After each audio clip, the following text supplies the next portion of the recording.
Mesdames, Messieurs, bonjour. Heureux de vous retrouver pour ce nouveau journal des correspondants. Ce tour d'horizon des sujets proposés par nos correspondants cette semaine va nous permettre d'aller au Congo, en Côte d'Ivoire, en Guinée, au Tchad et au Togo. On commence tout de suite par le Congo. La Convention des jeunes politiques africains s'est tenue du 15 au 18 novembre à Brazzaville sous la conduite de Donald Mobobola, président du dit mouvement au niveau centrafricain et de l'Afrique francophone.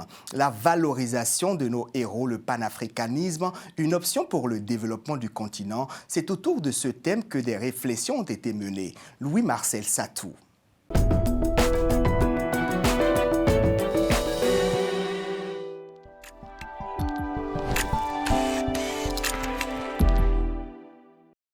La valorisation de nos héros, le panafricanisme, une option pour le développement du continent, c'est sous ce thème que s'est tenue à Brazzaville du 15 au 18 novembre la Convention régionale des jeunes politiques africains sous la conduite du président du dit mouvement au niveau centrafricain et de l'Afrique francophone, Donald Mobobola. Nous, jeunes politiques africains, prenons l'engagement solennel d'abord d'adopter notre soutien indéfectible, notre soutien inconditionnel au président de la République, Denis Sassou Nguesso, face aux menaces et complots des acteurs. S'engageons de devenir des entrepreneurs pour le développement. Nous tenons à remercier le président de la République, chef de l'État, qui nous a toujours donné l'occasion de s'exprimer pour défendre les valeurs qui sont les nôtres. Pour l'ensemble des jeunes africains, c'est de se joindre à cette plateforme, l'Union des jeunes politiques africains, afin de porter haut le message des jeunes politiques africains, qui est un message d'édification, qui est un message de l'unité, le message du mieux vivre ensemble. Il faut aussi relever un fait, que nous, le temps n'est plus seulement de condamner l'impérialisme, mais le temps est passé maintenant que nous dialoguons entre nous et l'Occident. 8 pays ont été représentés lors de cette convention, notamment le Niger, le Tchad, la République démocratique du Congo, le Ghana, le Sénégal, la Namibie, l'Afrique du Sud et le Congo. Direction Abidjan maintenant, notre correspondant sur place nous a fait découvrir cette semaine un moyen de paiement électronique dénommé Sidnet Pay, initiative de 2 jeunes Ivoiriens. Ce système de e-paiement est présent dans 9 pays d'Afrique. Christiani de Germain pour plus de détails.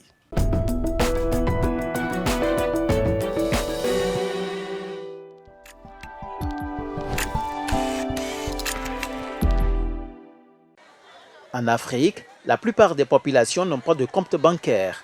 En revanche, nombre d'entre elles possèdent un téléphone mobile. C'est ce constat qui a poussé en 2016 Daniel Dengui et Martial Idriss, 2 jeunes Ivoiriens, à créer dans la capitale économique ivoirienne l'application Sidnet Pay, une start-up qui propose une plateforme numérique permettant aux usagers des différents systèmes de paiement mobile d'effectuer leurs transactions via une interface unique en vue de révolutionner le paiement en ligne en Côte d'Ivoire et en Afrique. L'idée est venue du fait que nous, on avait pour ambition de pouvoir créer des solutions en ligne. Donc, on veut offrir des services basés essentiellement sur Internet.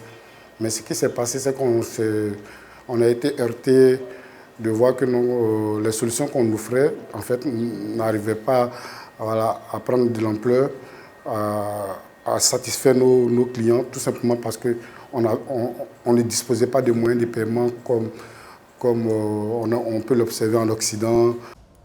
Les 2 jeunes entrepreneurs ne sont pas leur première entreprise. En 2012, ils avaient cofondé Sidnet Core, une start-up spécialisée dans les e-services et les paiements mobiles qui mettent à la disposition des entreprises et particuliers des produits et services à forte valeur ajoutée, web, mobile et mobile money. Une expérience qui a poussé Daniel et son binôme à aller plus loin dans leur vision. Aujourd'hui, notre objectif, c'est d'être le hub de paiement de l'Afrique francophone. On veut être la porte d'entrée de tous ceux qui veulent faire du e-commerce, qui veulent faire de la vente en ligne, ou bien qui veulent faire du e-service dans toute la région francophone à l'horizon 2022. Aujourd'hui, Sidnet Pay est une équipe de 14 personnes en plein temps qui essaie d'écrire l'histoire de l'Afrique en donnant l'opportunité aux non-bancarisés d'utiliser leur portefeuille mobile money pour effectuer leurs transactions en ligne en Afrique et dans le monde. Jean-Wilfried et Ismaël Toué sont 2 employés qui contribuent au bon fonctionnement de cette entreprise. En tant que développeur aussi, je travaille avec les clients de CNETPay. Donc je travaille dans le support. Je contribue chaque jour à régler les problèmes qui peuvent survenir lorsque les clients effectuent des transactions. Parler particulièrement d'une application Android que nous utilisons beaucoup ici, qui est notre terminal de paiement électronique en fait. Donc c'est une application qu'on peut utiliser sur des smartphones Android pour encaisser de l'argent et pour rendre la monnaie. Tout comme beaucoup de jeunes entreprises, Daniel et Martial sont souvent confrontés à des problèmes de financement. Présents dans 15 pays en Afrique francophone et opérationnels dans 4 pays, à savoir la Côte d'Ivoire, le Sénégal, le Mali et le Cameroun, les 2 jeunes entrepreneurs, patrons de la plateforme numérique CNETPay, comptent aller plus loin dans leur aventure, malgré quelques réticences des banques et particuliers à investir dans les startups. Une jeunesse africaine résolument engagée dans l'entrepreneuriat. En Guinée, c'est une ancienne reine de beauté qui s'illustre dans le domaine. Elle fabrique et commercialise des savons dont les revenus servent à assister les personnes atteintes d'albinisme. Sagnon Kourouma pour son portrait.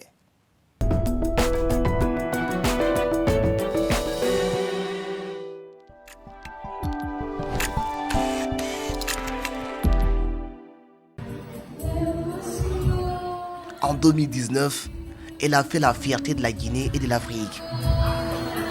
Alimatou Diallo s'est vue doublement couronnée aux Philippines Miss Sommaire Internationale et Top Africa. C'est le savon noir. 2 ans après, fini la conquête de la couronne de la beauté pour Alimatou Diallo, place à l'entrepreneuriat. C'est le produit réparateur. Et aujourd'hui, pour la top modèle, le trésor se cache dans la saponification.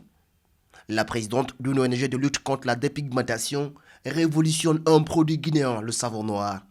C'est un produit réparateur. C'est un savon qui a été conçu pour les peaux dépigmentées. Parce que par exemple, nous sommes en Afrique, il y a plusieurs femmes qui se sont dépigmentées la peau, qui ont des problèmes d'imperfection au niveau de leurs phalanges et autres. Donc c'est un produit qui va aider la peau à régénérer. Ça aide la peau et ça nettoie en profondeur et ça élimine tout ce qui est peau morte sur la peau. Du savon noir, made in Guinée pur bio, c'est le travail de la reine de la beauté guinéenne, sacrée aussi 2e dauphine au concours de beauté Miss Guinée-Maroc il y a 3 ans. Il a des propriétés nettoyantes et éclaircissantes qui sont naturelles, qui ne sont pas nuisibles pour la peau, qui ne sont pas comme les corticoïdes, comme les hydroquinones et d'autres produits qui détruisent la peau. Les savons noirs de la Miss suscitent des convoitises. Et les fonds récoltés de ce business sont reversés aux démunis, notamment les albinos. Comme ici, où la top modèle était venue offrir ses denrées alimentaires aux personnes victimes d'albinisme. Nous avons envoyé un bon nombre de produits cosmétiques, une centaine. Et il y a des savons, il y a des lunettes et les denrées alimentaires. Nous avons plusieurs sacs de riz dont on a fait la remise officielle. Et je pense que c'est l'essentiel. Si les bénéficiaires sont contents, nous aussi nous sommes contents. Donner du sourire aux personnes vulnérables, c'est l'objectif que se fixe la Miss Alimatou. Comme dans certaines parties, les albinos sont discriminés, agressés et parfois tués. Alimatou veut contribuer pleinement à l'épanouissement de ces personnes vulnérables.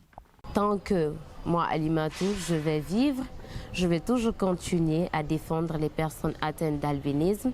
Et tant qu'il y aura un albinos qui a besoin d'aide, je serai à ses côtés, quémander. Et aussi les aider à protéger leur peau à travers ma marque de produits cosmétiques, Alima, qui reverse déjà les bénéfices aux personnes atteintes d'albinisme. Miss Diallo rêve grand. La top modèle veut agrandir son business afin de venir en aide à nombre de démunis. Allons à présent au Tchad à la découverte du massif Tibesti, un site naturel du pays qui pourrait bientôt entrer dans la liste prestigieuse du patrimoine mondial de l'UNESCO. Théophile Kadnouba, notre correspondant sur place, a suivi pour nous une mission d'expertise dont l'objectif est de mettre en évidence la valeur universelle exceptionnelle de ce massif pour son inscription à l'UNESCO.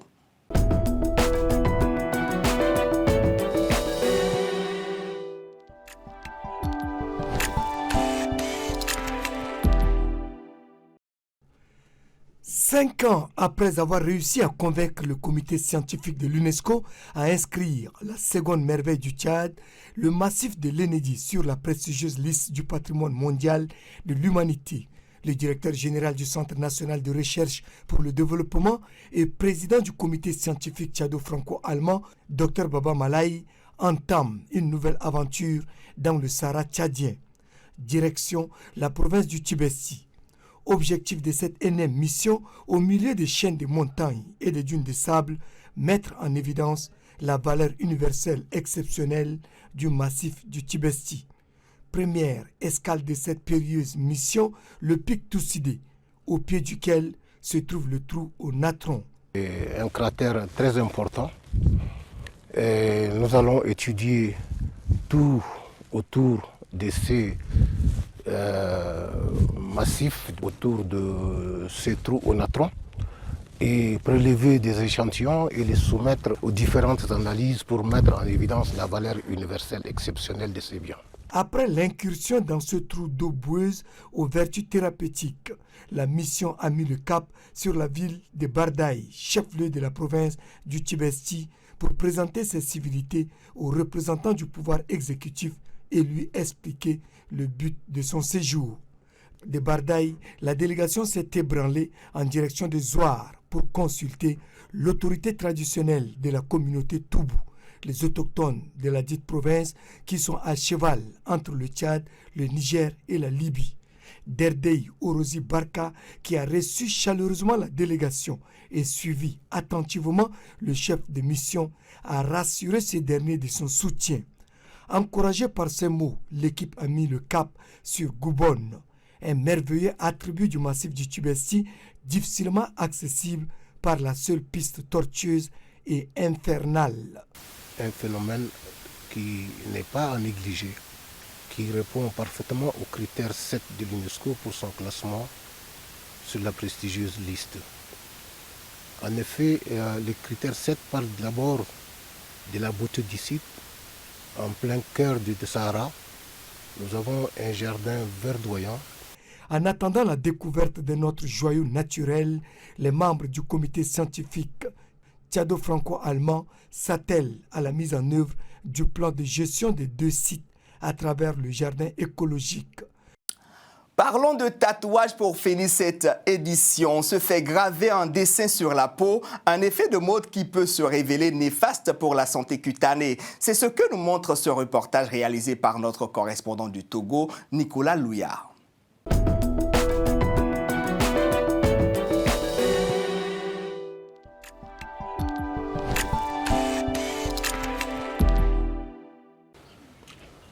10 heures du matin, dans une banlieue de Lomé.